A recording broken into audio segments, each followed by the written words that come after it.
Finally guys শেষ হয়ে গেল গল্লি মাঠের ফাইনাল ফুটবল খেলা। এই মাঠের ভিতরে কিন্তু গেছিলাম এবং উড়াদুরা গোল কিন্তু দেখছিলাম। এই মাঠটার ভিতরে খেলা দেখে এতটাই মজা পাইছি আর এত পরিমাণ মানুষ হইছিল এটা কিন্তু কল্পনা করবার পারি নাই। উড়াদুরা শট আর শটেই কিন্তু গোল, এই গোলগুলা দেখে কিন্তু মনটা বইরা গেছিল গা। আজকে আপনাদের পুরো খেলাটাই দেখাবো আর খেলার পাশাপাশি কিছু পাগলামি আছে এগুলা আপনাদের দেখাবো। এই পাগলামি গুলো দেখতে আজকে চলে গিয়েছিলাম গল্লির মাঠে। তার আগে কিন্তু কাহিনী আছে, এই কাহিনীগুলো আপনার একটু দেখাই তাইলেই বুঝবেন। মাত্র 50 টাকা দিয়ে খেলা শুরুর 3 ঘন্টা আগে যাত্রা শুরু করে দিছি। খুব তাড়াতাড়ি কিন্তু আমরা পাকুল্লা যাই উঠি আর পাকুল্লা থেকে একটা অটোতে চইরা দেখেন একদম পাল্লা পাল্লি করে কিন্তু গেতাছি। আমাকে নগে দেখি আর অনেকেই কিন্তু এইভাবে গাড়িতে চড়েই খেলাটা দেখবার গেতাছে। আর খেলার মাঠের ঠিক 1 কিলোমিটার আগে কিন্তু আমাকে নামিয়ে দেয়। দেখেন 1 কিলোমিটার আগে থেকে কি পরিমাণ ভিড়, এই ভিড় মিট ঠেলাই আজকে যেভাবে মাঠে কিন্তু জান না গো, খেলা কিন্তু শুরু হইতে দেরি আছে। তার আগেই দেখেন এই অবস্থা। পরে খেলার মাঠের একটু আগেই দেখি এক পোলাই কিন্তু গাছ বাইয়ে বাইয়ে উঠতাছে আর ওর বেগে ধরে ধরে নামাইতাছে। ফাইনালি কয় হাজার মানুষ ঠেলা যে গেছি ভাই, আর কত যাতাই যে খাইছি এই খেলাটা দেখবার নিকা কি কম আসলে। জাতা জুতা যাই খাইছি না কে ভাই, মাঠের বগলে যে যাবার পারছি আর এন থেকে খারিয়ে যে খেলাটা দেখবার পারছি, এটাই তো আসলে কপাল। খেলা শুরুর ঠিক 2 ঘন্টা আগে কিন্তু আমরা যাই পৌঁছাই আর পৌঁছে দেখি যে মাঠের কানায় কানায় একদম পরিপূর্ণ ছিল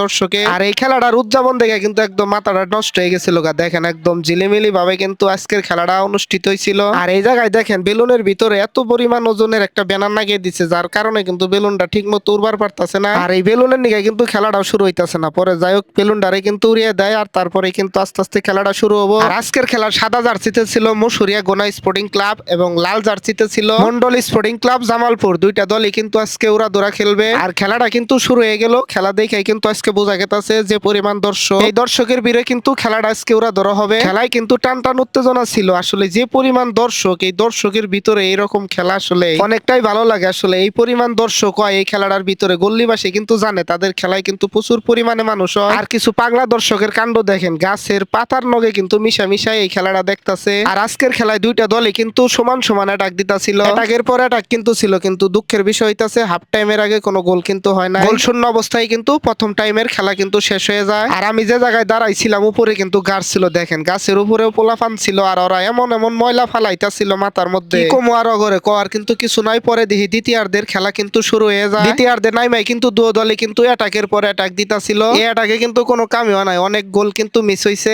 শেষমেশ মন্ডল স্পোর্টিং ক্লাব জামালপুর কিন্তু একটা উড়াদুরা শটে কিন্তু গোল দিয়ে দেয় আর তার কিছুক্ষণ পরেই কিন্তু মুসুরিয়া গোনা স্পোর্টিং ক্লাবও একটা গোল দিয়ে দেয়। আর খেলাটা কিন্তু এক এক সমতায় থাকে। আর এই সমতা ভাঙ্গাবার লিগে কিন্তু অনেক চেষ্টা করা, আসলে কোনো চেষ্টাই কিন্তু কামানা, যার ফলে খেলাটা কিন্তু টাই ফিকারে রূপান্তরিত হয়। টাই ফিকারেও কিন্তু ড্র হয়, যার ফলে কিন্তু ডাবল টাই ফিকার হয় এই খেলা। উড়াদুরা পেনাল্টি শুটে টাই ফিকারটাও কিন্তু অনেকটাই জমে গেছিল গা। শেষমেশ মুসুরিয়ার এই শটটা ফিরে কিন্তু মন্ডল স্পোর্টিং ক্লাব জিতা জায়গা। আর জিতার পরে মাঠের অবস্থা কিন্তু একদম আইলিয়া জায়গা। সব মানুষ কিন্তু আস্তে আস্তে মাঠের ভিতরে ঢোকা শুরু করে। সব মানুষের পাশাপাশি কিন্তু আমিও মাঠে ঢুকতাছি। আর মাঠে ঢোকার পরে দেখি এক ভক্ত কিন্তু আমার সাথে আইসা দেখা করতেছে আর তার সাথে কিন্তু হাতটা মিলিয়ে আস্তে আস্তে সামনের দিকে যাবো। আর ততক্ষণে আমি মাঠে যাই দেখি পুরা মাঠটা কিন্তু একদম মানুষে পরিপূর্ণ ছিল এবং Mondal sporting club Jamalpur football টিমের সবাই কিন্তু উড়াদুরা ফুর্তি মূর্তি করতেছিল। আর দেখেন এই মাঠটা দেখেন একদম কানায় কানায় কিন্তু পরিপূর্ণ ছিল, কি পরিমাণ মানুষ এই মাঠটার ভিতর আনন্দ ফুর্তি করতেছে। শেষমেশ খেলাটা দেখতে দেখতে কিন্তু রাইত হয়ে যায়। পরে দেখেন এই যে বাইরে আইতাছি, কি পরিমাণ মানুষ, এই মানুষ ঠেলা মেলায় আজকের মতো বাড়ির দিকে আয়া পড়ুম। তো এই ছিল গাইস আজকের মতো ভিডিওটি, দেখা হবে পরবর্তী কোনো একটা ভিডিওতে। ধন্যবাদ সবাইকে।